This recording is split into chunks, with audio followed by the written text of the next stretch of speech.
कहानी नीरू की है। पंजाब की नीरू की शादी दिल्ली के राहुल से होती है। दिल्ली कितना बड़ा शहर है ना, लेकिन आप लोगों का घर तो बहुत छोटा है। हमारे पंजाब में तो ये बड़े बड़े घर होते हैं कि मजा ही आ जाता है। कोई बात नहीं नीरू, मैं भी तुम्हारे लिए बहुत बड़ा मकान बनाऊंगा बहुत जल्दी।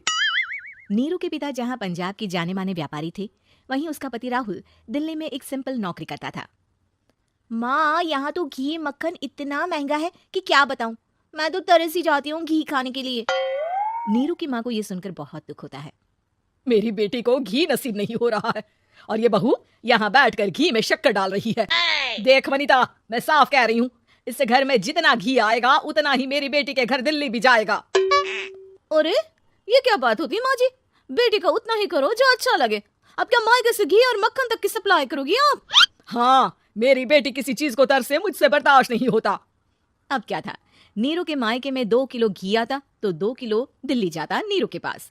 एक दिन, माँ बड़ी गर्मी पड़ती है दिल्ली में। इस घर में तो एक ही एसी है और वो भी ड्राइंग रूम में। सारा परिवार एक ही कमरे में सोता है। हाँ बेटा, वो तो हर घर की कहानी है। यहाँ भी एक ही एसी है। अरे बिल इतना आता है कि क्या बोलूं। तभी वहाँ राकेश आ जाता है। माँ, थोड़ी देर में यहाँ कुछ प्लम्बर आएंगे मेरे कमरे में एसी लगाने, जरा ध्यान से लगवा देना ना माँ। ओए, ऐसे कैसे तेरे कमरे में एसी लगेगा? हाँ राकेश, एक बार बात तो कर लेता। अरे पापा, वो वनिता को गर्मी में नींद नहीं आती। ड्राइंग रूम में सबके साथ सोने में वो अनकंफर्टेबल है, इसलिए। अरे पूरे परिवार के साथ वहाँ तेरी बहन नीरू भी तो सोती है, वो नहीं हो रही क्या अनकंफर्टेबल? समझ रहा है ना?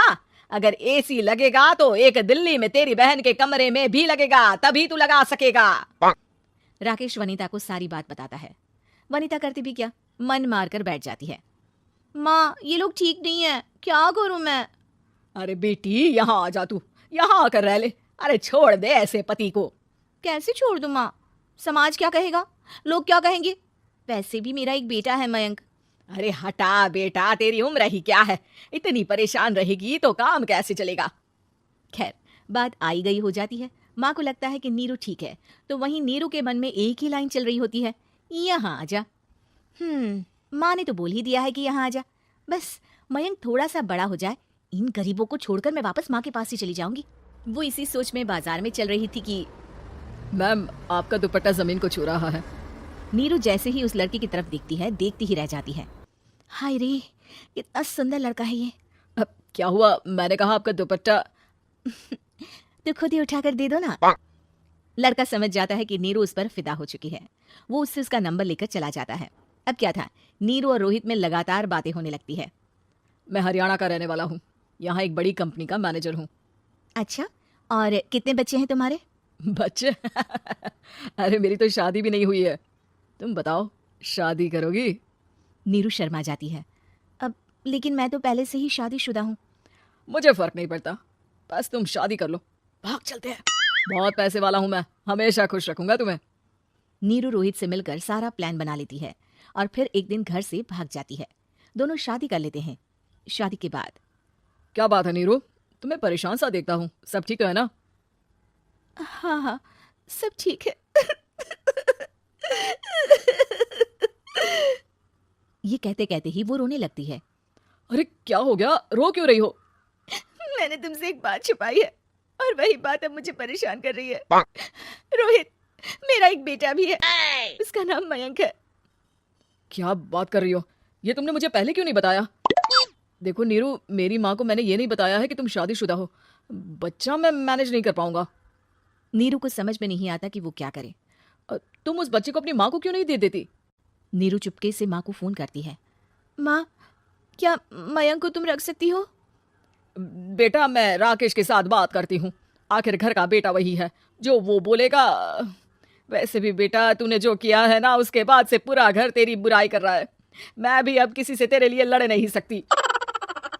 राकेश बेटा, नीरू ने तो जो किया बहुत ही बुरा किया, लेकिन मैं सोच रही थी कि क्यों ना मयंक को हम यहाँ ले आए। तभी वनीता बोल पड़ती है। वाह जी, ऐसे कैसे यहाँ ले आए? यहाँ क्या भंडारा भरा है? और जिस बच्चे की माँ ने नहीं सोचा, उसके लिए हम क्यों सोचे? नीरू को एक बार तो अपने बच्चे के बारे में सोचना चाहिए था ना। अरे लेकिन तेरे पास भी तो लड़का नहीं है ना वनीता। माँ, वनीता ठीक बोल रही है। कल को वो बड़ा होकर इसी घर का हिस्सा मांगेगा तो हम क्या करेंगे? माँ कहती भी तो क्या, वो चुप रह जाती है।